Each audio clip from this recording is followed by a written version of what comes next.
Per la prima volta nella storia della sinistra la festa dell'unità del partito siciliano si terrà ad Agrigento. La federazione agrigentina avrà l'onore di ospitare una 4 giorni di incontri, confronti sulle più impellenti emergenze regionali e nazionali, ma anche di visioni per il rilancio e il riscatto della nostra terra. La festa si aprirà a Lampedusa il prossimo 27 settembre, per poi spostarsi nella splendida cornice della Villa Bonfiglio ad Agrigento nei giorni 28, 29 e 30 settembre.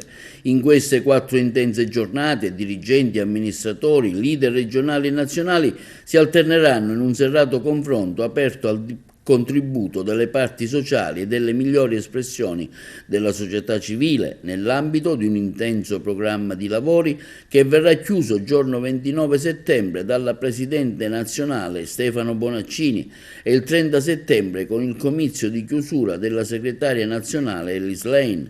La festa sarà allietata dalla presenza di street food del territorio, da spettacoli musicali aperti al pubblico. In particolare il 29 settembre si esibiranno i The Brothers, il 30 sarà la volta della band delle destinazioni sud.